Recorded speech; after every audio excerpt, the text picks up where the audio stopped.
Mesdames et messieurs, bienvenue à ce nouveau magazine de votre bienvenue à ce nouveau magazine, votre magazine, le rendez-vous auditaire que nous retrouvons. C'est vrai que l'actualité est riche politiquement parlant, mais vous allez souffrir, nous allons mettre une pause, marquer une pause. Demain, nous allons revenir et le vendredi, bien entendu, avec le débat politique, vous le savez, de l'actualité qui domine avec la sortie du chef de l'État. Je vous suggère d'être patient. Beaucoup d'intervenants m'ont appelé. Beaucoup également par rapport à mon absence d'hier, c'était dit indépendamment de ma bonne volonté. Je suis rentré avec force et nous allons vous servir comme toujours. 82 33 33 749 082 33 33 749. Invité Nabissu Amkolalelo, Pasteur Denago. Vous allez le suivre dans les minutes qui suivent, mais bien avant, j'aimerais rappeler les thèmes du jour. Nous allons évoquer un peu dans la continuité de notre thématique. Les salis est un mystère caché au temps de la fin pour être révélé au moyen de l'esprit de sagesse et d'intelligence. Voilà.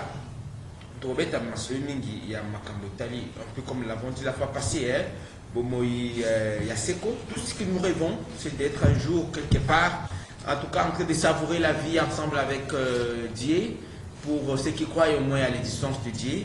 C'est ainsi que nous avons voulu, à travers notre thème, et comme nous l'exploitons depuis un temps, parler de ce qui est de mystère autour de ces Momoya Seko que nous espérons tous.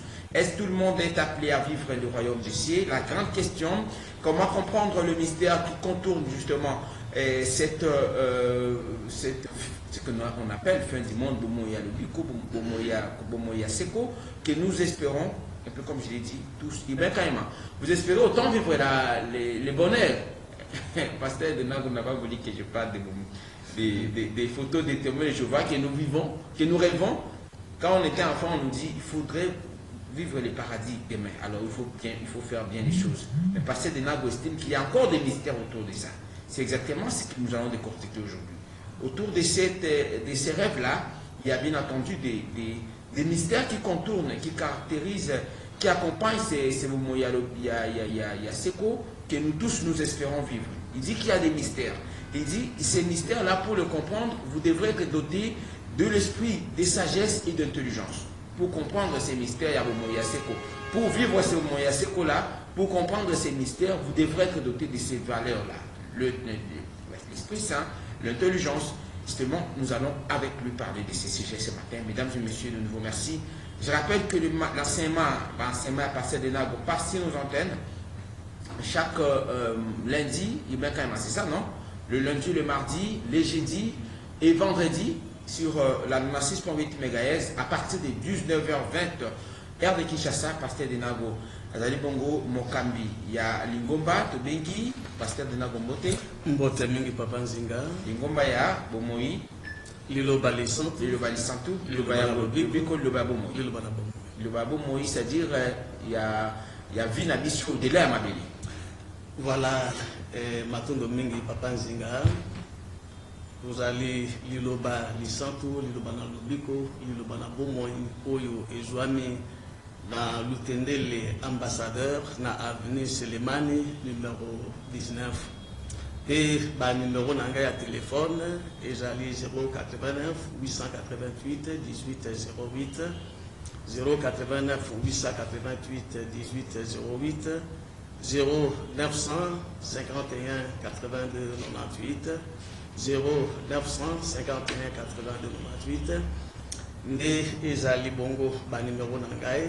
Alors on a oyo etali liloba ya mokolo molelo ndeko moko alingaki ya moko na tête parce que quand na lobiawa ndeko na tuni na abina tu na yo liloba ya bomo ilakisi nini, liloba lobiko ilakisi nini, liloba ya le balisantu, c'est ce que cela veut dire. Au plus ça dit souvent mécanisme qui est par rapport à bande qui va là au classifié Kayango, il faut qu'on respecte un autre. Il bosse à le balisantu, le banalobiko, le banabomba. Pour respecter biso rapidement, il y a beaucoup de temps qu'on a thème, il y a mon colloque. C'est vrai que aux après un message peut couper ça, n'a évité ce que mon paiement est là par rapport à la santé à mon Konziamboka, à Belaki, lobby à Bimaki pour l'élé. C'est vrai que nous avons annoncé le débat chaud demain avec la sortie du président de la République. Après un temps passé en silence, en convalescence, il s'est rétabli hier, il il a été chez nos confrères du Cap Congo, il a échangé avec deux confrères. Le problème, la santé du président Agénie a dérangé, beaucoup de gens se sont réjouis, beaucoup de gens ont fait des déclarations. Bangouna Basepeli, guerre président à Est, président Komikobela. Peut-être qu'on aura une idée, parce que tout ce que vous dites est conservé. Nos émissions, les émissions que vous passez chez nous sont conservées avec les révélations, le message que vous ne cessez d'apporter par rapport à la nation. Nous allons peut-être les donner, ça sera la fin. Hein? Ok. Bon, la Ligue a touché dans l'Ikambo, on a très rapidement, parce que peut-être, de Konabiso, à Congolais,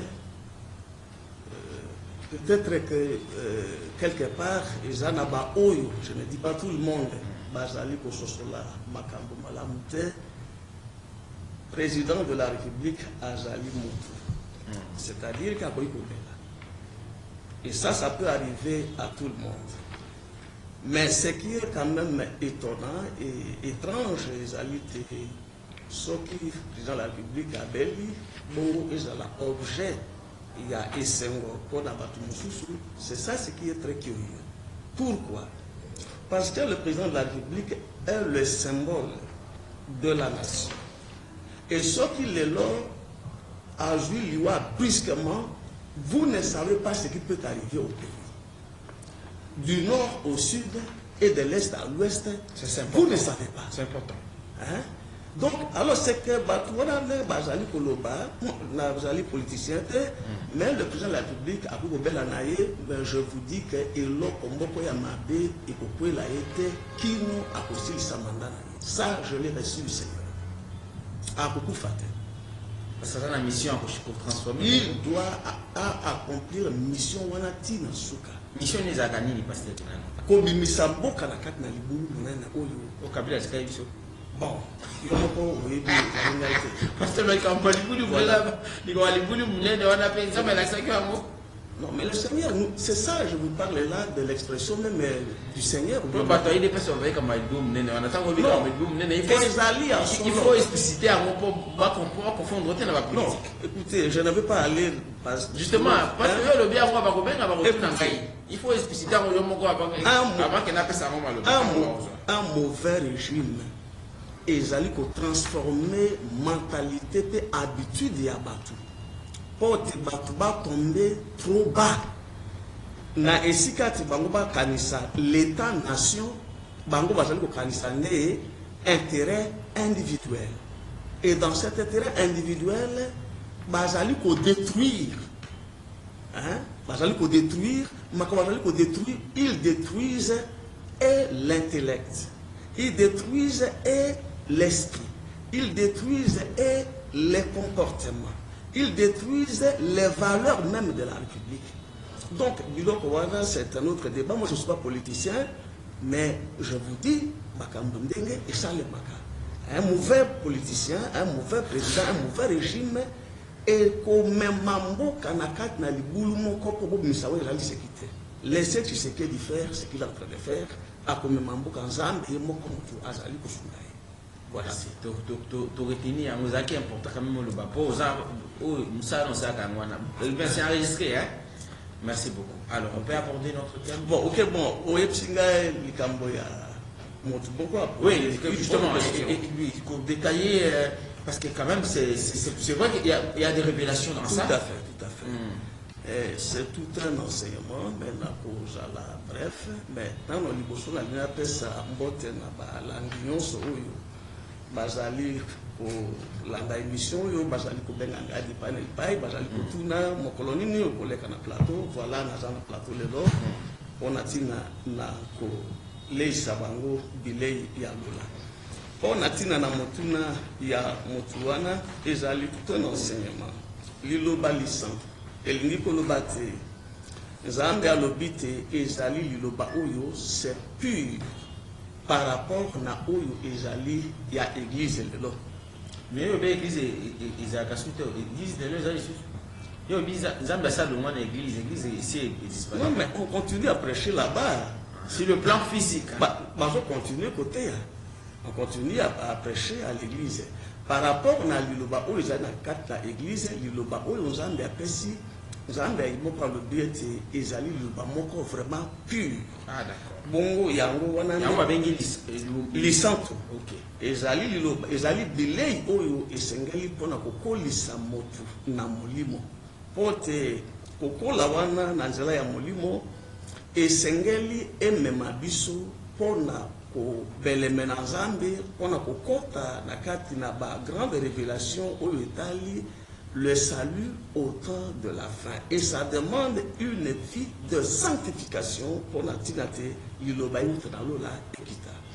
Wana ezali ya liboso ya mibale ezali ete liloba iso dans lobiko ezali ete soki okoti na nzela wana ya bomoi ya bosantu ya liloba wana soki ozali kolia liloba wana bilei lipa ya lola yango nde ekobikisa yo balobiko.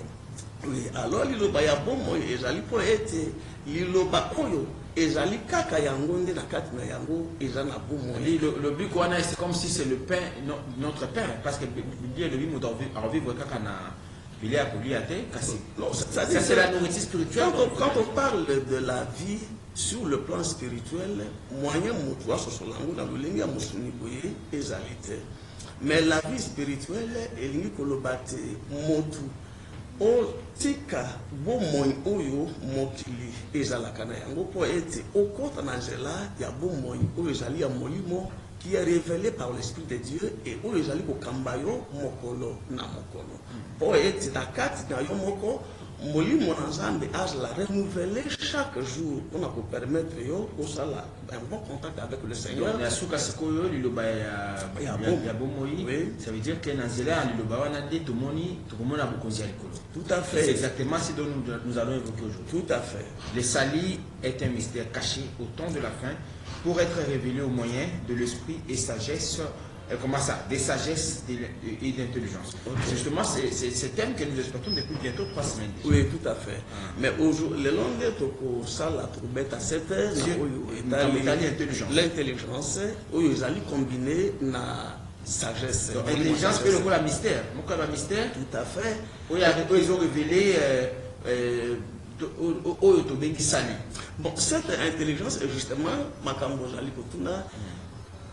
Yangonde ezali, soit ça vous donnera la vie éternelle, soit ekotinda mutu na lifelo. Ici, il s'agit de l'intelligence spirituelle, qui n'est pas l'intelligence humaine. Alors, l'intelligence spirituelle, ezali fondée sur le fait que, dans Romains 12, Paul azali kobek a biso te sengel tout ça la culte spirituel. Alors culte spirituel le wana azo le bate sengel tout joie renouvellement, il y a intelligence spirituelle. Ce n'est pas l'intelligence où il savant et à mokili azana. Mais attendez, quand bana bazu il y a des gens qui ont fait des témoignages dans des églises. Na comme si zambe pona maele apesa kingai. Na comme si zambe pona diplôme batu bazaki be basali bazute maele wana nzambe nde apesa kinga na sala yango. Mais l'intelligence et la sagesse qui est déjà donnée à Salomon, ce n'était pas les même auto parce que nous quand nous prions auprès de Dieu, nous lui disons donne-moi la sagesse et l'intelligence. C'est pas les intelligences, c'est une chose au-delà de Koloba. Non, Jacques, il y a beaucoup à Zali Koloba Boyan. Soko ozangi boya senga na nzambe pe nzambe akopeso yango ya ofeli. D'accord. Mais boya ni motu akosenga na nzambe parce que ici na Romains 12 Paul azali koloba te esengeli nano liboso yo otika bomoi oyo ya mokili po kota na nzela ya bomoi oyo ya molimo oti ozwa l'esprit d'intelligence wana. Ah d'accord. Alors quand les gens disent que ce que continue par exemple ce que continue na bomoi oyo ya biso oyo yo kote ya te ce que ondimeli le ba oyo te nyoso ko zwa le ko la intelligence le ko la sagesse micro babioza na micro nyoso ko zwa le ko la intelligence le ko la sagesse ce que na ondimeli le bate ezali intelligence sagesse ya mokili. Tout à fait. Mais sagesse sur l'intelligence, c'est comme un part, c'est ça? Non, mais quand même, ça m'a ça d'abord. Non, dans l'intelligence humaine et outil dans mon limo, il y a bon moto. L'esprit humain. Mais ça vient de Dieu. Oui, mais Zacharie chapitre 12 verset 1 ezali koloba te nzambe ye moko moto akela molimo ya bomoto pe ye moto atia ye na kati na bomo ya moto. Mais soko ke na 1 Corinthiens 2 verset 14 Bible ezali koloba te molimo wana ayende azali ko définir nature ya moto. Bongo molimo wana alingaka makambo utaka na molimo na nzambe te. Alors comment vous allez demander moto azali kobika bomo ya molimo ya bomoto ndenge ni nasenga na nzambe molimo oyo ezali molimo ya intelligence spirituelle. Ce que je dis, c'est intelligence tout court, on a intelligence Non, tout moto yonso abuta makambo kazala idiot. Mais so azali idiot te moto yonso abuta makara na molimo wana ya bomoto oyo akopesa moto wana maele. Donc ce qu'on doit comprendre le mystère, parce que vous allez introduire, je vous laisse le temps de parler, pour comprendre le mystère où ils ont caractérisé Sali. Hein? Oui. Sali moya le plus moya ya siko to ko rêver vision so o bien quand il m'a posé la question mon colo za la tena mukili en autre ba to ko kunda mutuna cimetière de lobi ko le mort ko mona naka. Attendez pasteur. Les gens qui plairent. Pasteur, on a dit pour le bar de pasteur. Banda na yebanzambe dans le bakate parce que zaka malba wana te ezalite pema na kimia kende na kimia yonso kuna otala kabisa ta bana kusa sont les choses bana bakamwe za makambo ya bopagano na mais oyoka quand même bato baloba non na lukaka bato batina stati papa repose toi en paix dans un cirque mukolo moko to komona na comment on appelle ça na gloire comment na gloire ya Nzambe. Bon, je risque de... Justement, c'est les salis donc, parce que parfois nous essayons de comprendre ça, c'est enseignement, comme on peut pas dire aux Akali Colombie. C'est vrai, je vais vous dire une petite chose. Les salis dont vous faites allusion, c'est ces salis-là. Ok. Comme on doit confier qu'on a déconné dans le cimetière, quand moi ici, à doit qu'il faire à l'autre papa. Je vais vous dire. 15 jours, tout comme on a. Je vais vous dire une chose. Ndenge batu bakanisaka te motu akufi Ghana, tout le monde en a, tout ça, ce n'est pas vrai parce que Baïd Makamozo les capitants. Montu, Azozwa et Sika Naye, Nakat na séjour de mort, l'olenge a salela qui satana, Nakati, Namaki. Alors, même na Esika Oyo, il y a aucun catégorisé par rapport à Ndega Serva qui satana Namaki. Ezali pe na bisika oyo ekeseni zape na ba échelon.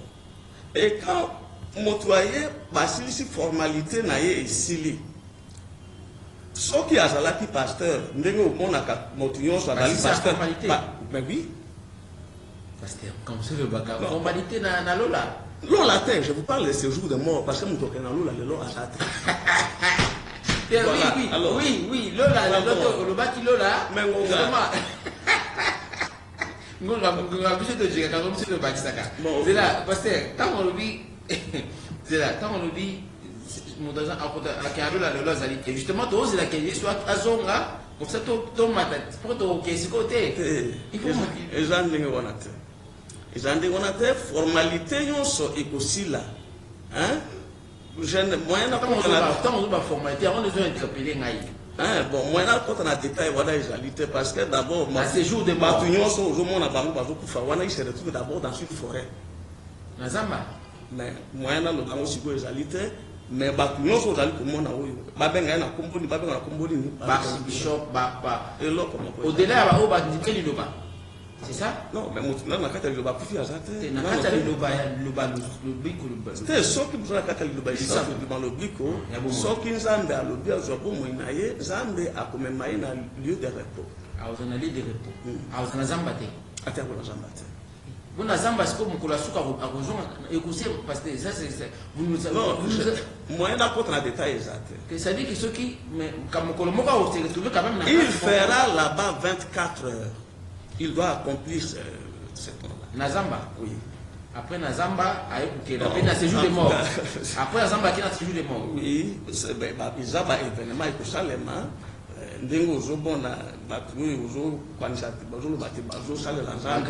On les amène d'abord devant Satan. Alors, quel comprendre de l'intelligence aux caractérisés? Tout comprendre dans le ministère, ils ont caractérisé, voilà, les salis au Tokolobela. Allez-y, pasteur. Makamatali le salut au temps de la fin. Ton lobela qui yango na ipana petelo na 1 Pierre 1 verset 5 verset 7 ezali loko nozambe abombaka yango pana basekele na ye pona tina te a révéler yango na tango ya suka et petelo alobi ete kule shwa mashi ayi moko pe ye akozala révéler pona koloba te soki motu a koti na kati na révélation wana te ye akoyeba iloko moko te pe akotikala na lulenge église ezali kote ya lelo kopesama te ya kufa ya molimo pe ya nzoto akotikala kaka koloba te biso tozali tokelami na elilingi na Nzambe biso tozali kotusa mais suka bango nyonso baokende na séjour de mort propre na lifelo. Alors mpona koyeba pardon. Tala 1 Corinthiens 15, Kobanda dans verset 45. Ezali kolobate motu oyo ya yambo akelamaki na molimo ya kukutu na kati na azali mutu ya mabele. Mais il s'agit de qui? Il s'agit d'Adam. Mais Adam wana alobi ndenge Adam ya azalaki ndenge pe batu ya mabele pa kozala. Yopoza symbole, oza pe incarnation ya Adam. Réincarnation, oui. Ce n'est pas le moment de parler de ça. Non, mais parce que quand vous parlez à Thomas que vous évoluez et que vous citez un point, nous devons rappeler aux gens ce que vous déclarez. L'enseignement, ça va risque de ne pas. Mais non, vous êtes aussi l'incarnation de Adam Moubali. Mission est dans le Adam. Nazali Adam. Il y a Misato. Il y a Misato. Lelo moyen na pesa batita makabore zalite mokolonzande akutato langai ezali et à ce moment-là je vais commencer à vous parler ouvertement de ce qu'il y a. Et ça sera un grand scandale pour la battre. Porte esengeli balongwa na nzela ya lubiko Nzambe alingi bango te.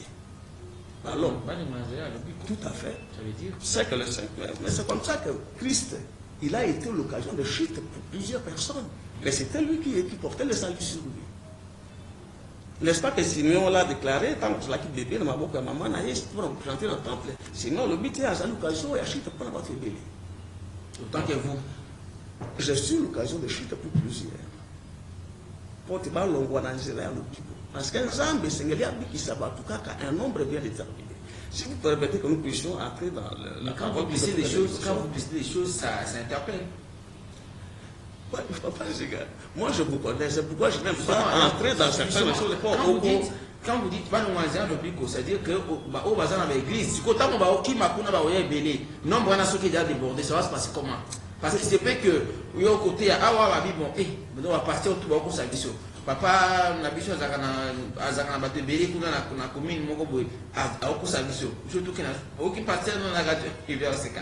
Au qui pasteur na radio liberté à lobby ce qu'on dit mais le balobi côté au biki bo moité ya busantu comment on a écouté tant au kufa au lieu que ça aucun dans séjour de repos non lieu de repos aucun séjour de mort d'abord ban na zamba tout à fait ça dit 24 heures qu'on a tout à fait oui va te place aux alliés tout à fait c'est Hubert voilà c'est aussi que n'est pas mon à l'utile ambassadeur bon c'est aussi que n'est kuna au kokada kwa ba au kokamoywana voilà un sacrifice et sengeli bo pambola Nzambe ko eti kembo na Nzambe kitikino bisikabino pour jamais na bando bwana na bisete in bon ba soki bango ba yambili lo ba oyo pe ba ndimi kotika bomo oyo bazanango po baba na kubika bomo ya lo ba oyo Nzambe akobikisa oyo za grave neki na ba pasteur mene ya tout batika ba place na ba ya awa pour peut-être trouver ta décision prochainement ba pasteur na tout batika ba église na bango na omona ngo iza somo ba bazana ba extension na ba commune nyonso na ba province batika bango ba bazonga na sia moko ya pasteur de nago. Non, je ne viens pas parler d'eux, je viens prêcher la parole que le Seigneur. C'est normalement des paramètres était ya makambo loba batika nyonso ba osala. Non, je ne pas demander ça. Minene na sente yango te pour Nzambe ya lobite liloba ye pona ba pasteur te. Mais bon so banzimi kozonga konzimi ya liloba kasi. Bakoya ndenge nini? Parce que c'est un problème de l'esprit. Nzambe a le but de nous pour la volonté. Esprit autonome et intelligence pour Tout à fait. Alors, quelles sont les caractéristiques de cet esprit pour ou un esprit, sagesse et intelligence pour n'arrêter à comprendre le mystère et caractériser ça. Voilà. Merci beaucoup, Papa Zinga. Paul Azali Kulobanabiso na Romains 12. Alors, le but ne vous conformez pas au chapitre, verset 2 plutôt, ne vous conformez pas au monde présent, mais soyez transformés par le renouvellement de votre intelligence pour discerner quelle est la volonté de Dieu. Ce qui est bien, ce qui lui est agréable, ce qui est parfait. Paul alingi kolobate nini. Paul alingi kolobate okoki koyamba liloba na Nzambe, kolobi toyambi liloba. Mais esengeli okoma na degré ya kosala yo moko culte spirituel. Culte spirituel oyo yo kosala ezali dete kole Yoshua Mashiach yende azali takisa ya culte spirituel wana. Elingi kolobate amika bakindeka. Ote mbomoi oyo ezali likona itumbelo yango wana Nzambe amona kango libuso na yekuna na lola. Ezali bomoi oyo ezali libanda ya itumbelo. Le regard du Seigneur est porté sur terre, sur l'autel. L'autel, ça dit place de dimanche, place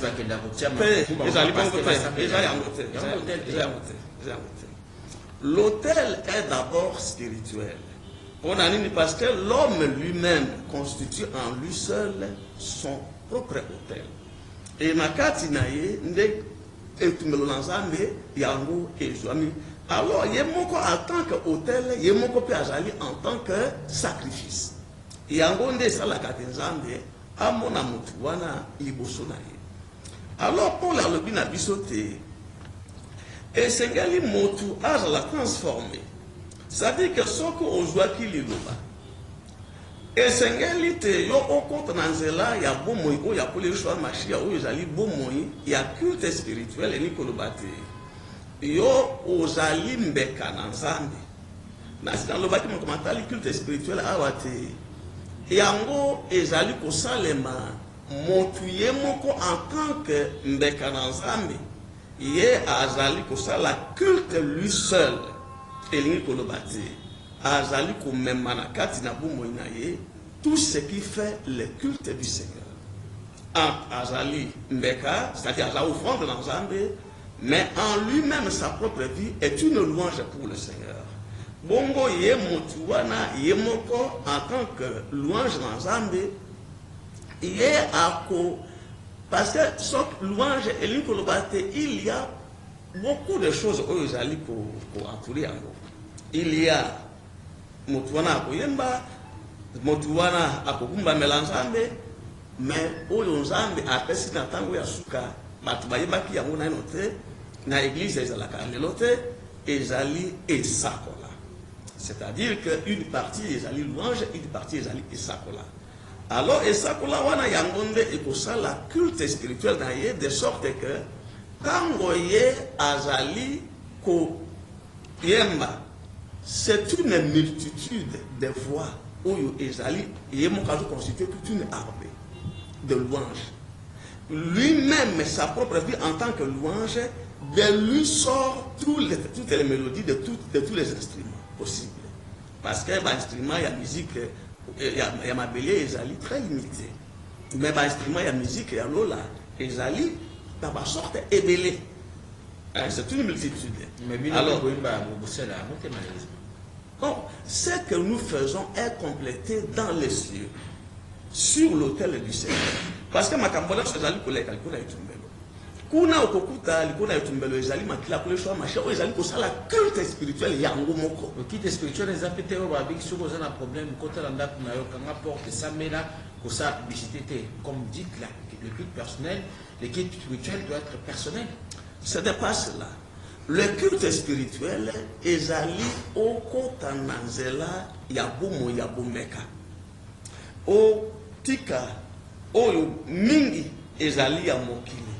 Votre manière de réfléchir, votre vision du monde, votre manière de vous comporter, maloba ya monoko moyo, mayele na yo sengeli za transformer, makambo ebele sengeli ezala na kati na yo. Qualité spirituelle. Ote ozala mbeka na nzambe. Soko ozali mbeka agréé par le Seigneur selon formule oyo nzambe apesi na tango wana, alors là vous faites l'écoute spirituelle devant le Seigneur. Alors, non, ce n'est pas ça. Réfléchir, la réflexion négative, il faut réfléchir. Aussi, quand vous dites ça, l'intelligence, parce que vous en parlez, l'intelligence et la sagesse, il y a Okolobela par rapport à la compréhension, il y a Sali, il y a mystère, il y a Sali. Tout à fait. Les appels liés à toute spirituelle. Non, on va arriver à un cas. Parce que l'intelligence spirituelle, Apocalypse, je crois ils allaient Apocalypse 17, ils allaient pour le bâtir. Yango et Seigneur, ils allaient éclairer la sagesse dans. Alors, qu'est-ce que Proverbe 7 ils allaient pour le bâtir? Ils allaient pour le bâtir. Sagesse, il y a Misaka, Maloba. Mais mon gongo na ye, ebi makate. Kasi Seigneur, molimo ya mayele, yende à transmettre yango, et comme audible. Ça veut dire quoi? Que la sagesse est une forme de création diffuse. Pour le Seigneur, la matérialiser par le langage de l'esprit d'intelligence. Alors, pour l'intelligence, azala, akomana nivoana, et Seigneur, yemoko, azala en communion avec l'esprit de sagesse. Sinon, motu, akokosa pour transmettre ma cambonate. Et Seigneur, azala mbeka, parce que bilo kono sala ko pesa malikona etumbelo. Alors, Seigneur, l'ambeka po ete akokosa ma cambona na kata bomona. Est-ce que c'est possible que nous na temple na yemoko, puis na tumbelo na yemoko? C'est possible au-delà le balisant oui, mais bien sûr que oui. Ce qui motu a yambi liloba et pas à Kozala. Et Seigneur, il prend abondela à tourner vers le temple du Seigneur. Et si car et tu me l'as ensemble et tu as quoi abondela? Quoi abondela? Seigneur a tourné l'ongina. Parce que la Seigneur Zambé pesanga mbongo, pesanga santé malamu, pambola famille nangai, Zambé pesanga musala et tout ça. Il faudrait qu'à tourner l'ongina kuna à la place. Sur le centre de rayonnement spirituel du ciel sur terre. Tout à fait. Donc, à part ce qui est allé dans le dengue, on a été et l'autre mot est allé. Alors, ça met dans le temple bâti, bah j'ai des lumières zéro. Parfait, pas possible. Toujours le bâti, il y a plus qu'au pasteur. Mais oui, attends, ça met dans le temple, bah j'ai des lumières, bah décoration, ils ont ma cassie. Au temple, ceux qui la projection passée à projection de part et d'autre, on a peu écran géant banda, tondi boti banda, ceux qui ont tourné dans notre année à tous zéro. Bah éviter, bozana moli monte, moli monanzambe batana monte, bakoya on a polanda oyo ezali à mokili. C'est ça le monde. Mais parce que dans l'église peut te éduquer, parce que vous avez cambié un temple. Je risque de ne pas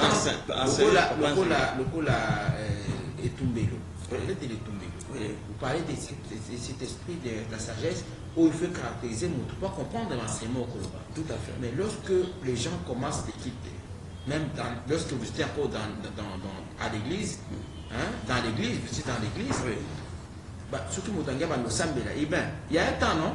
Je ne sais pas comment, les gens qui font des modérations. On va consacrer Bami là, voilà. Voilà. C'est que tout le monde cherche. Là. Il y a un processus comme ça qui se déroule aussi dans chaque église. Là, vous connaissez. Parce que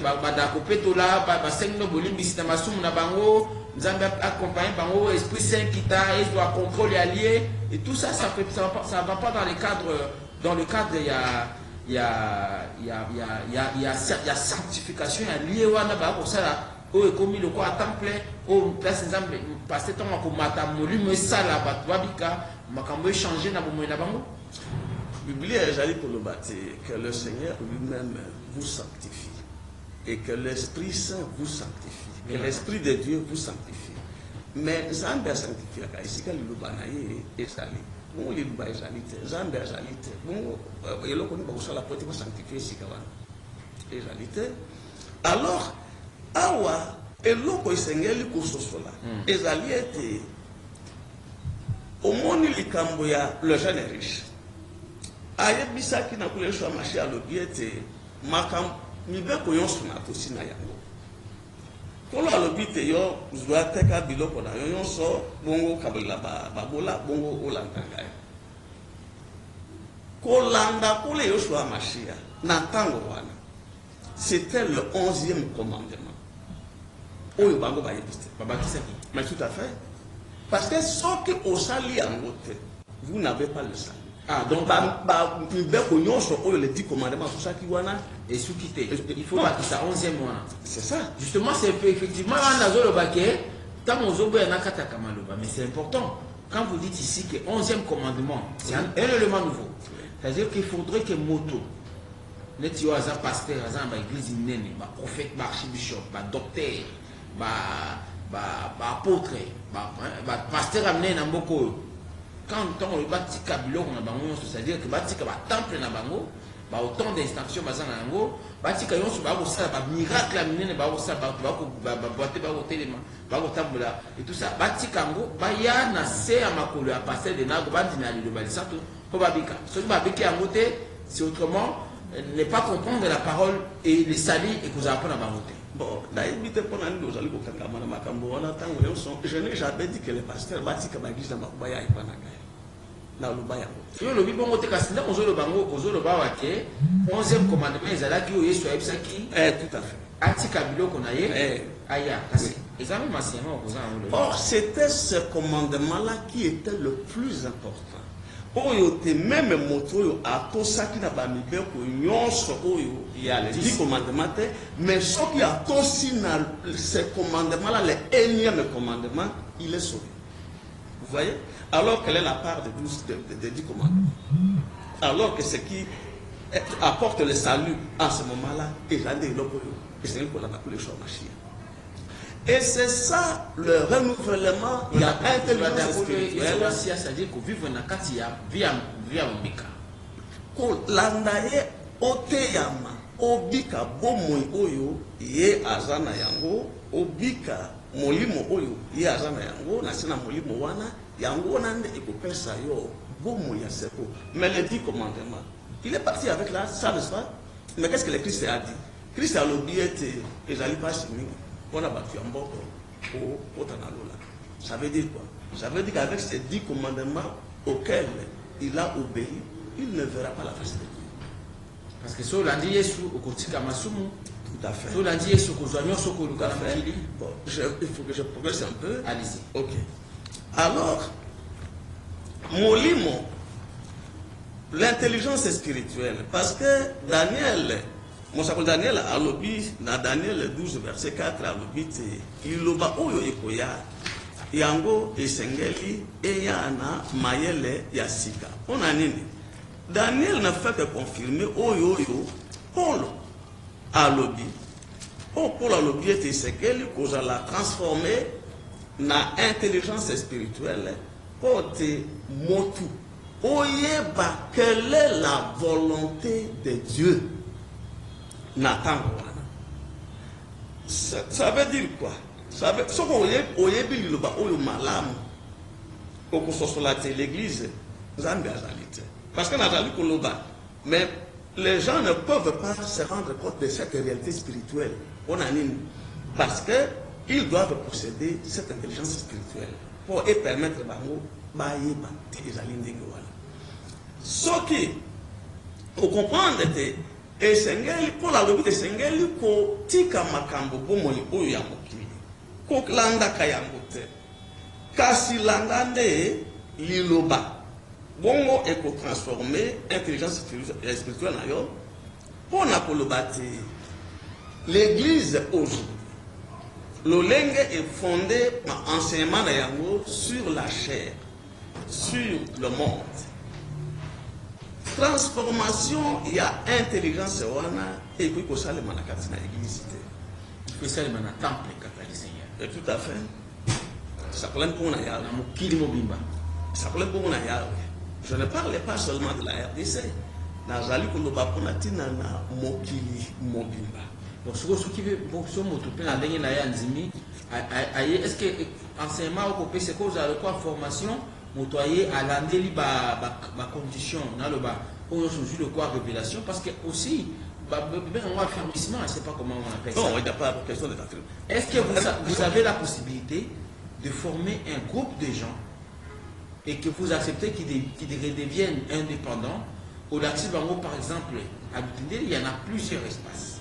Si vous dites que place où il y a un Zambé, Zaka dans la direction principale, même prière, non, je fais ça dans l'Engwana, bato amenya ne bako koya passer ba église bango kuna, ba sai ba temple na bango kuna, yo formé bango kaka yepe afin ko soit charge à bandimi susu pour être de plus en plus parole et s'étendre, mais que chacun soit autonome. Bon, on a ma bonne zézaïe parce que beaucoup comprennent mal votre enseignement. Ils pensent que nous on le baki baya vers baya bandimi aller le bas. C'est pour dire que vous voulez vous enrichir. C'est en fait ce que je voudrais que nous comprenions. Parce que les salis, c'est ce que nous souhaitons tous. Même moi qui vous parle, je rêve un jour de vivre les salis, la vie éternelle. C'est tout le monde qui en veut en fait. Mais aujourd'hui, vous dites que seule place au Kolobandé, ils allaient bongo. Par le but, surtout mon toisin en compréhension, on a été à sagesse, à doter la sagesse, l'intelligence. Non soit pour ça, le Kolobi, n'a qu'à l'église et l'autre mais est-ce que vous pouvez former des gens et déployer que chacun puisse prendre des charges à Mandiminae, leur enseigner conformément à ce que vous donnez comme orientation spirituelle? Bon, vous avez soulevé plusieurs choses à la fois, et j'allais très important. Je vais vous parler, parce que Bazan a l'église. Je fais aujourd'hui, Makamatali Mabonza. Je fais aujourd'hui 6 ans. Je n'ai jamais touché un seul hélicoptère à Mabonza. Ezala Mabonza Mangai. Ezala ya banana Nzambe. Nyonso ezali kokende na musala na Nzambe. Moi je n'ai jamais touché. Donc ça fait 6 ans. Non, vous avez posé une question, je vais vous répondre. Allez-y. Quand on va dans Nzambe, c'est oui, alors 6 ans Nazwa Mabonzate, je ne vis pas na Mbongo ya Mabonza. Nzambe après Singamour est revenu, j'allais vous permettre. Ça c'est de deux. Je n'ai même pas le droit de construire une maison pour moi. Pour les enfants, oui. Non, ça les enfants, ils ont une autre mission prophétique que Ngaï. Mais les enfants, vous construisez pour les enfants et non, pour les enfants, oui, mais pas pour moi. Pas pour mais moi. Vous y habitez quand même? Oui, non, mais j'habite, j'ai déjà une résidence qui est le temple du Seigneur. Vous n'avez pas une maison à habiter? Non, je ne peux pas habiter dans une maison comme ça, classique. Pour un classique pour vivre. Non, je ne peux pas. Je dois vivre sous la gloire du Seigneur. C'est ça, c'est que peut-être les gens ne comprennent pas. Alors, ndenge pe batu biloko batu basepela kanango pour la et cette spécialité pour la bango et la kolia et la nini, moi ça ne me concerne pas. Bango ndenge bazala balinga ka ba biloko a luxe ba mbeto ya minene tout ça. Moi je n'en ai même pas. Ce que ils allaient être encore ils allaient en base. Quand la ligne ngali kona ya. Moi je ne viens pas chercher la richesse donc voilà ils allaient distraction. Alors pour évoluer. Daniel alobaki te liloba ya tango ya suka yango ekoya. Alors esengeli eya na mayele pona ko confirmer makambo yo pour la lobité esengeli moto za la transformer. Elingi koloba te nini? Hébreu chapitre 8 azali koloba na biso te la parole vieillit. Liloba yango emunaka. Bongo pote liloba tango enuni molimo ya liloba yango moko pe enuni. Hébreu ali koloba te soki enuni ndenge wana yango disparaître kali koloba te ekufaka. Il faut la ressusciter. Alors esengeli toko mana quatre types pour comprendre ce que ça veut dire réellement le renouvellement de l'intelligence. C'est ce que nous vivons aujourd'hui. Oui, ce qui s'est passé avant le temps d'aujourd'hui pour comprendre les événements du moment. Vous prenez la naissance il y a Christ, non Jean-Baptiste. Parce que c'est là que les gens ne comprennent, ne peuvent rien comprendre. Jean-Baptiste Moata Natangayo Sodate Kasibabaï Makamana Loba pour Nanini à Botamina Libu Yabami Bagé.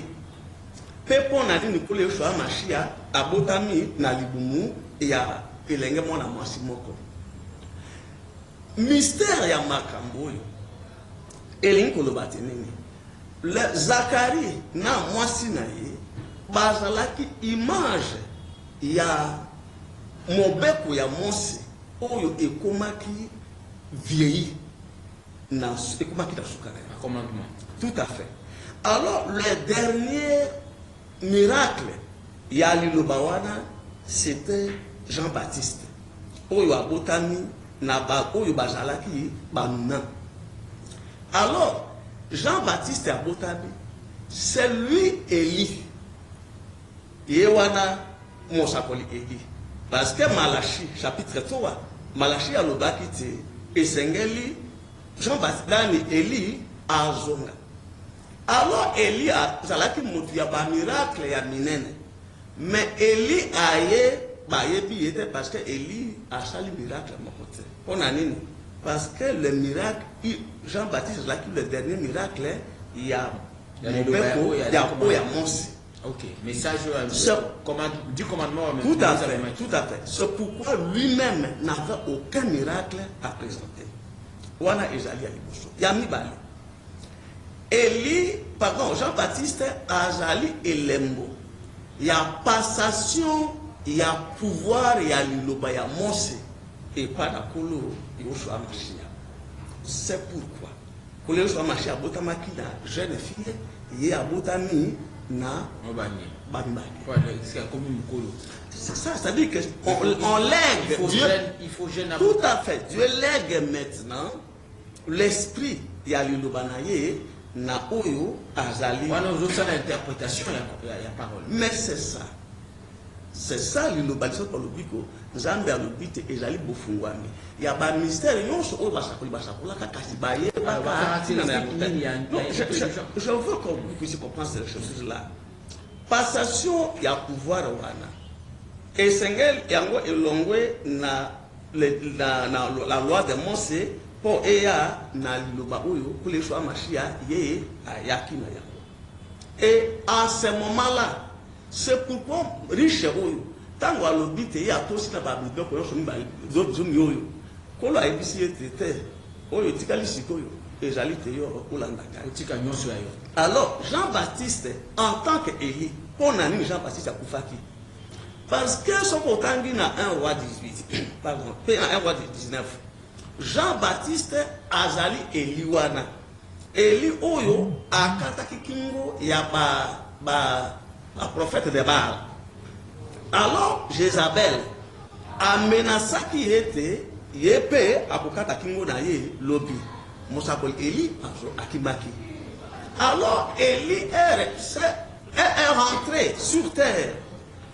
Et c'est là qui accomplissement Yamakambo Ezali et pas ya Jézabel et Salema. Et la femme de Philippe, le frère Yanani, Hérode Yazouaki, c'était Jézabel qui était de retour parce que Élie a zongaki. C'est ça Jean-Baptiste. Promesse après ça qu'il a Élie pour quand on a Élie, Dieu lui-même l'a organisé de sorte que moi dans la bango a bini s'appelle ici Tata roi Hérode le but est bon 5 ans le 5 ans. Moi n'a pas maman, c'était Jézabel. Alors Jézabel a fait si a eu si bon la crème vous voyez pas quand Kingo il y a Jean-Baptiste. Ça veut dire quoi? On parle de cette femme-là, mais c'était deux esprits. D'un côté, c'était Jézabel, de l'autre côté, c'était le prophète Élie. Alors, il y a Jean-Baptiste, Ezali Nini. Dans la mort de Jean-Baptiste, Ezali, passage, il y a Mbeka, Oyo, Bazali, Kupesa, Manyama, Tala désormais et Sengeli et Zalande Bomoni ya Moutouye Moko. Tout à fait. Et cela c'est quand a consacré Vinae. Tout à fait. C'est-à-dire que donc à sacrifier Vinae. C'est ça. vous vous sacrifiez. Le sacrifice à Yesu et Kokakite, Makila Yesu Tangaki ça suffisait pas pour nous sauver, pour vivre les saluts. Non. Est-ce que vous déclarez autrement? Ce qui n'a pas l'argent, hein? Na 1 Jean azali pour le manabiso makambo mosusu oyo bantu bazali koyeba te bazali comprendre mabe et pour Jean alobi na Bible bato ne faut pas comprendre Jean alobi na biso boye na 1 Jean 1 alobi mais si nous marchons dans la lumière verset 7 comme lui-même est dans la lumière, lui c'est Dieu, nous sommes en communion les uns avec les autres. Et le sang de Yehoshua, son fils, nous purifie de tout péché. Vous voyez? Ce qui biso, tozali kotambola na se na poli oyo, nzambe ye moko azali kotambola se na yango te. Motu moko ko lobate makila wana ekosukola ye azat. C'est-à-dire que na pétrole na makila Yesu. Ezalité. O makila na Yesu zinga yo kasoke. C'est de la mo bembo na yo na tiki makila na Yesu etabola na yo. C'est de la foutaise. C'est de la foutaise. C'est makila Yesu suffit. Non, ça ne suffit pas. Jean le dit bien clairement. Les sacrifices. Vous devez vivre la lumière du Seigneur. Pour vivre les saluts. Tout à fait. La lumière du Seigneur, et ça marche sur c'est comme ça. Mais maintenant, il y a des voyages à tout, des campagnes, en décembre. Pasteur, moi, qui peut assembler la vie, nous, qui est sur Tambonayo. Chaque parent, tout le monde va assembler là-bas, à l'école. Nous, qui m'a besoin de ma clé, je suis zingayo. Non, ce n'est pas ça. Il y a un hôtel et je batte là-bas. Et lorsque ils allaient pour battre là-bas, ils allaient ngolu oyo nzambe apesi na motu nyonso. Même tout à fait. Même pasteur. Mais pour te bango babon hollandais, mitema na bango. Mais ce qui bazali ko sosolango te nzambe otika bon à un moment donné ngolu alors rapidement alors on a quand même faut évoluer ngoloki caractéristique ni to retenir na moto oyo azad oyo poto to ba ke moto oyo aza doté na sagesse et intelligence nous lobby intelligence mais elle est pour comprendre ça. Quelles sont les caractéristiques qui devraient nous orienter pour comprendre que moto yo ndenge okende ezali via sacrifice nous lobby ezali maloba na biso ezali na ndenge to photo za nango ezali via koza kaka na etumbelo poto ba ke moto na sagesse et intelligence. Quelle est la différence à faire entre moto azana sagesse, intelligence, spirituelle, et la simpleté, et la moto à savante et non lobby? Quels sont les éléments qui entrent en ligne de compte pour comprendre que voilà, il vient quand même à Zabo. Il vient comme il y a des pasteurs qui nous saluent chaque matin aussi dans le quartier. Il y a un pasteur. Bonjour, bonheur, ça va? Merci, pasteur. Bonjour, vous avez madame.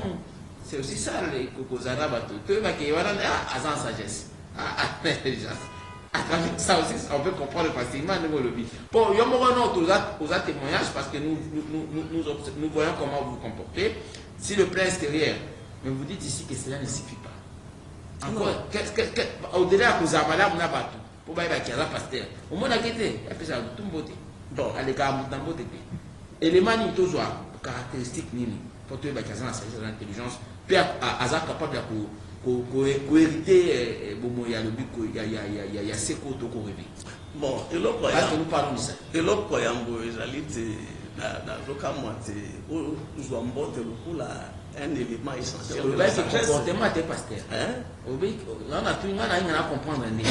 On a que salut, il faut pour comprendre, il faut la révélation, la sagesse et l'intelligence. Voilà. Daniel a fallu pour le Banabiso, Daniel 12, verset 4.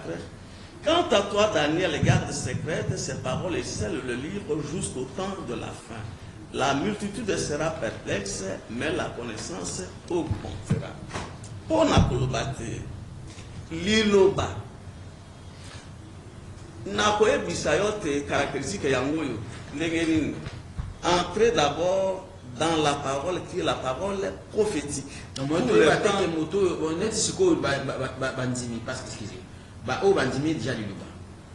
tout ça, l'élément, mon côté caractéristique, au toko distingué, tout le monde, où moto a se comporter par exemple moto il va le santé il va le but que le va monter à pasteur de Nago pour par exemple pour ne pas vous citer pour ne pas les citer bande quoi il y a prophète Dominique Kane balia ka muskonde balia ka musunité et quand ce que on peut se monter non balia ka musunité on peut se faire une idée on se dit bon voilà Azamoto il y a enseignement il y a prophète Condé c'est ça non il va mais est-ce qu'on a des éléments caractéristiques pour comprendre que moto dans un année devant et Azad doté de la sagesse et intelligence il y a enseignement par exemple où on a eu la radio liberté élément ni caractéristique parce qu'on doit quand même vous distinguer et savoir que vous avez telle différence c'est-à-dire qu'on présume que vous avez l'intelligence et la sagesse spirituelle. Bon écoutez mon équipe les choix machia ce sont des chrétiens mon équipe bon il y a les choix machia de la même manière bon ngai na zali publica Israël na kati tabana bana c'est-à-dire que l'ensemble il y a temple du Seigneur et bango bazali publica bon oyo na zali publica ndakisa makambo lobi ya misuni je n'ai habité ngai na lia ka misuni ça c'est d'abord frère Sayo bango bako misuni nyonso bon la loko na lia ka za biloko oyo ezali biloko les gens négligent ça la biloko oyo Mandunda toza na bon moyen oyo tozali ozobomba makambo mingi pardon ozobomba mingi parce je ne suis pas venu parler de moi non c'est ce que j'ai dit parce que si tu comprends par exemple que lui a une opportunité tu peux appeler que bande quoi il va lui sentir mon moyen de nzambe azali ko catégoriser makambo et pas na biso ezali te bon moyen oyo ngai naza na yango motu moko na kati na bango akoki kobika lokola ngai bomoi wana oza protecteur tout à fait oza protecteur tout à fait donc grâce à yo nde bango baza kobika nzambe biso banso tozobika na sina ngolu na nzambe alors ezoleka na nzela na yo mais nzambe alobi boye ce n'est pas le moment parce que je voulais dire que mokolo nzambe apotatola liloba oyo ezali et à ce moment là nakobanda koloba na yo polele ce qu'on a noté 82 33 33 749 082 33 33 749 Pasteur de Nago Mokambi à Temple du Seigneur vous avez le Temple du Seigneur Bengami la Combo Luloba des Santos Luloba Bomo Luloba Lubiko vous allez résumer rapidement je voudrais vous dire quelques points importants oui parce que na pour Maluba avant tout ça va découvrir la Singa parce que Babenga va faire sa contribution à Bango depuis point de vue on va prendre quelques interventions justement pour. Il faut que j'ajoute quelque chose avant. Je rappelle les numéros juste. Ok. 082 33 33 749 082 33 33 749. Dans respect et invité et puis dans respect et thématique. Vous allez donner vos points de vue par rapport à ce qu'a dit le pasteur de Nago. Allez-y. Ok. Makambo na ibisio pour na liwa ya Jean-Baptiste. Ezali pour aboutir na liwa ya Branham. Pour na nini Branham akufaki. Donc ezali dans le même schéma prophétique. Ndenge Jean-Baptiste ye akufaki. Branham ayaki pour un temps relativement court. Il devrait partir. Vous l'avez crié, hein? Vous avez crié à Branham. Non, c'est le Seigneur, je crois, c'est que Dieu m'a dit à son Seigneur. Branham. Si moi, je n'étais pas né. Hein? Bon, le temps de. Allez, prenez les interventions des auditeurs en ligne. Allô, bonjour. Voilà. Allô, bonjour. Bonjour, de Kovenga pour Komolani, papa. La Bengu, la télé, c'est un grand pasteur. Na Seta, c'est ça? Ok. Ah, merci. Toujours comme pasteur Jean-Pierre. Oui, maintenant, la saluté invité la mission comme le pasteur de Nago. Oui, la société pour accompagner les journalistes. Merci beaucoup. Maintenant, Nayambi ma pamboli na yo. Merci beaucoup. Mais normalement, on peut dire que l'expression là, les filles, vous allez pour le bas, et que vous allez comprendre la meilleure, vous allez comprendre. Ça, qu'il y avait déjà la tête qui a été comme une famille, on se fait le métier. Les gens tellement utilisent à ce moment que si on veut tourner à la ironie, l'ironie est allée à la il fallait prendre vraiment du dommage. Pourquoi les gens ne font pas bon? Merci.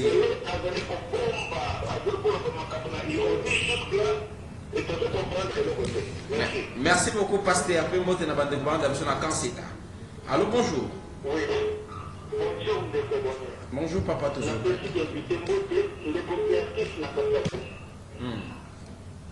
Papa Bonheur, Biblia, livre géographique, histoire. Ce que l'on peut avoir du colon pour comprendre. Quelle la ligne de problème à Taï? Le tel de Taï, pour papa, le temps de Taï, va dans le temps de Boba Sosola. Merci. Papa de la yo katika Bible est l'origine. Il s'agit de ce qu'on appelle de la beauté, de la éthique, la éthique. La Bible a dit, chapitre 1, verset 2. Et puis, pour te montrer, c'est un peu la Jésus. Merci. So bengi ne kota, omi kande usala kabande baza ebele bazo luka makota. So que s'il vous plaît, je finis avec Curtis. Ce que bengi na respect à bandeko ba monsieur bazan sima monsieur baluka pas kota luka bino ba kokakate. So bengi tika mo temps na bandeko monsieur ba benga ndeko. Merci. Allô, bonjour. Allô. Oui. Bonjour. Tozo kandeko.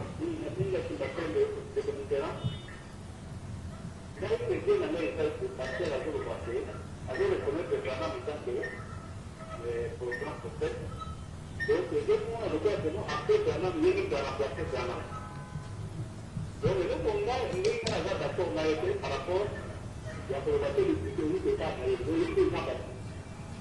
C'est ça les mal. On a fait ça, on a fait ça. Allô, bonjour.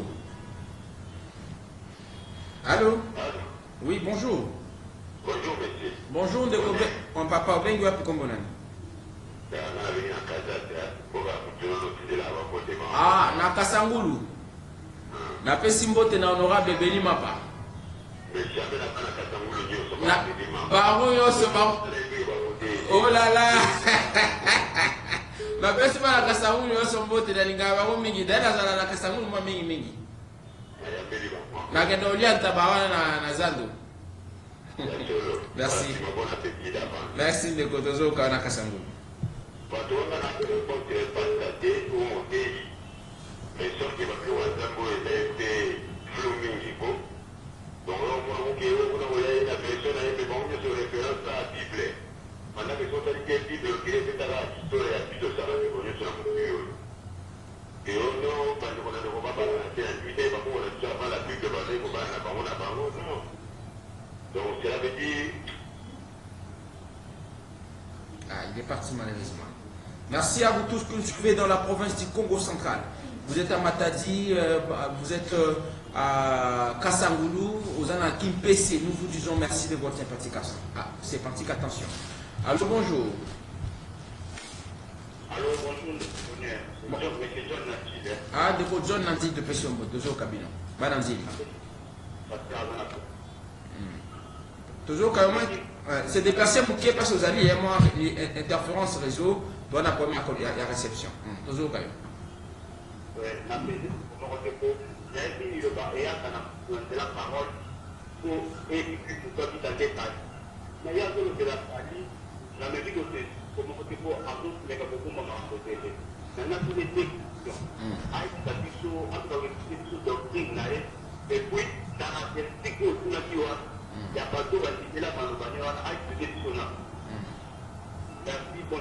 Merci beaucoup de John Ndili. Après, si Bougumestre a commis Ndili, Papi Mbumba, c'est notre partenaire fiable. Il est là avec nous à tout moment, il répond à nos invitations. Nous disons merci et nous le saluons là une suite. 082 33 33 749. Allô, bonjour. Bonjour, Ndekotozo Kayo. Obengi Biswap, papa. Ah, comme la chasse à toujours quand même.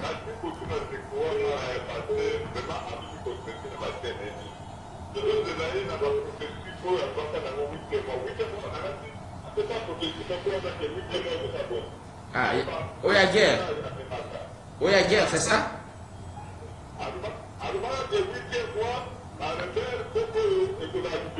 Ah.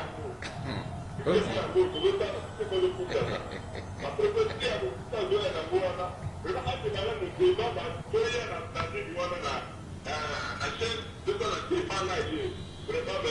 Yo, ça pasteur. Qu'il me rappelle son nom. Ah, ok. Attendez. Obi, comme on a l'idée. Donne-moi ton nom. Attendez, pasteur. Merci de vous dire. C'est Dieu, hein? Oui, c'est la pasteur. On va aller calmement. C'est d'abord l'air des auditeurs. Il faut qu'il y ait un débat. Débat ou pas. Débat, caca. Il faut y avoir un débat. Allez, une autre intervention. Alors, rapidement, on va acheter parce que le pasteur répond à Mtouna Bandeko. Allô, Deko. Bonjour, papa. Bonjour. Merci d'être au cabinet. Ok, la petite chose que l'invité de mon papa Abenago. Pasteur Denago. Denago, merci. La mission de papa Maxi. Papa Bonheur. La date d'accord, papa Bonheur, pardon. La date d'accord, c'est là, ça va faire de l'eau. Parfois, on suspend la date d'accord, on a eu. La Bible nous dit que, au moment où on va attaquer, on devait la mettre sur là au téléma. Alors, parfois, on a repris. Parce que moi, avant la statue sautée, selon ça vient des amis. La c'était pas pour mourir. Après, il la conférence, comme ça, avec une statue sautée, parce que pour nous, on va rencontrer, et bien, la statue des rêves, il y a ça là-haut, là, il dit qu'on va dans là. Et donc, il y a pas de téléphone pour nous donner des relativités, c'est de nous attendre dans les rêves. Merci beaucoup. On a parlé de ça avec lui. Je pense que au mois venu, il va organiser une conférence. On va passer les communiqués. On trouvera un cadre pour faire ce débat. Je peux être modérateur de la conférence, c'est pas un problème. Ça sera une émission sous forme d'une émission directe. Un peu quand vous posez des questions, il répond. Ça va également servir d'élargir de plus en plus, voilà, ma compréhension au regard de la situation, de la vision et la pasteur de Naples. On va prendre deux interventions, carrément les tout derniers, parce qu'il faut chiter. On n'est plus par le temps, on doit dû remettre l'antenne pour la bande de Kunabiso au bazar na Gambo Kuna pour la prière. Il y a Elle Lyon, il y a maman Liliane Bemba. Alors, je pense qu'on peut s'arrêter là pour aujourd'hui. Vous êtes très nombreux à nous suivre, vous continuez de nous appeler. Pasteur, Mituna Ezamwa Mingi, Makamoni a bomba ba insister mingi. Bah oui, mais pas. Là, nazo tuna mutuna. Au moins, on comprend que nazo en place n'a pas mot. Bah le gozo bomba nini pasteur. Allez-y. Merci mingi papa Zinga. Eza na makambo yo esengeli na kanga yango po eti ezala dévoilé na temps na yango kasi ezali mpe na makambo oyo nazali koloba mpe nayebisaka yo topesanga temps na te ya mateya po bato basaisir babi bango bazo comprendre yo ntango ozote ya maloba malamu bazo retenir mais ntango mosusu tuna bakestion mosusu ozolobela salut mais on fungwa maté, c'est ça. Mais c'est ça, je vous dis que dans le... J'ai parlé du salut. Quand je rentre, et ceux qui n'ont pas maté, ceux qui n'ont aucun macambolo, chaque fois, il a eu kakanga. J'ai parlé de 1 Pierre 1, verset 5, comme principal. 1 Pierre 2, verset 1 Pierre 1, verset 7. Dans Makamomatali, le salut. Et ce que je vous ai dit, Nakatina 1 Jean 1, verset 7, sur le sang du Christ, ça fait partie du salut. Oyoyon sonazali kolobanayo pour un renouvellement. Il y a intelligence. Ça fait partie du salut. Parce que c'est là que se trouvait le salut. De quoi vous avez Luc 1, 17. Attends, expliquez-le. Il ne comprendra rien. Mais comment ça? Je les connais. Tangana nos pasteurs. Parce que c'est important quand il dit des choses. Oui, sali les ana moto te kana momo ceux qui na maki na momo na makila c'est ça? C'est ce que je compris hein, Ligue chapitre 1 verset 17 ezali koloba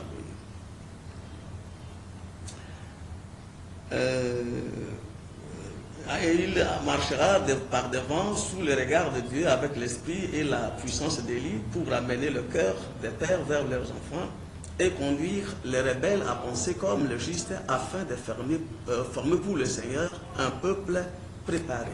Non, Luc chapitre 1, verset 17. C'est ça.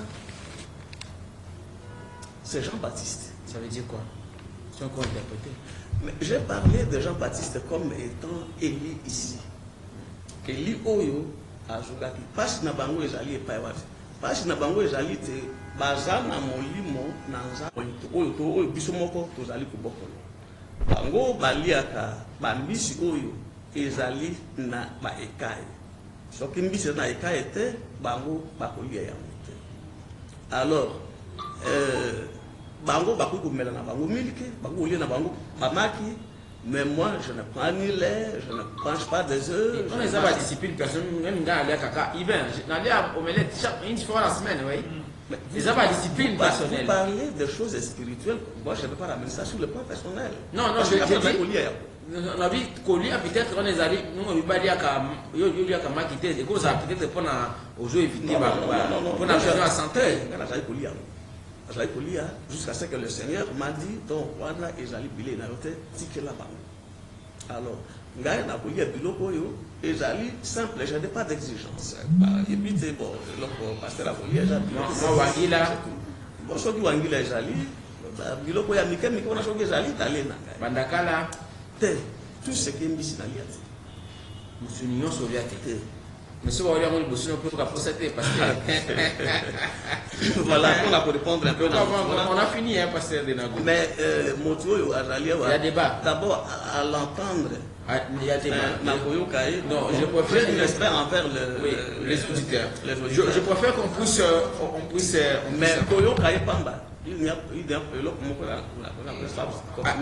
Allez, on parle des voilà. de ce qui message des alliés. Message des alliés. Rapidement, on a fini, hein.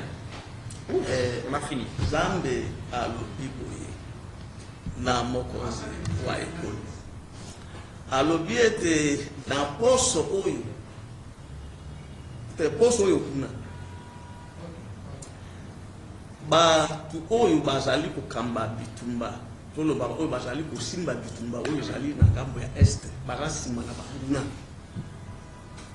basala kiri pe na réunion wana bayebisaki Kagame te moyen to contrôler jusqu'au soutenir bitumba oyo ezali alors ezalaki débat entre bango Kagame ayebisi bango mais bino botinga na constitution moko oyo na za difficulté parce que batolo bakoyinanga boyina peuple na ngai Zambe alobi te tokomona bilembo oyo bato bona kobanda ko se retirer na bandikolo mizali koya na makambo tali bitumba kimia ekozonga na mboka. Merci. On a fini. Pasteur Denago, merci. Toutes nos excuses pour le retard avec lesquels justement nous finissons cette émission, pour lesquels nous finissons cette émission, c'était indépendamment de notre bonne foi. Merci à vous tous d'avoir suivi. Pasteur Denago, avec plaisir de vous retrouver prochainement. Nous sommes donc là, nous passons l'antenne d'Abandeko Yabiso et la prière. Merci à vous tous de nous avoir suivis. Et on se retrouve prochainement. Merci à toute l'équipe, toute la famille de Pasteur Denago qui est venue justement nous assister dans ce studio de la radio Liberté Kinshasa. Portez-vous bien. Merci. À demain. Ça sera la reprise du débat et le vendredi compris pour finir la semaine.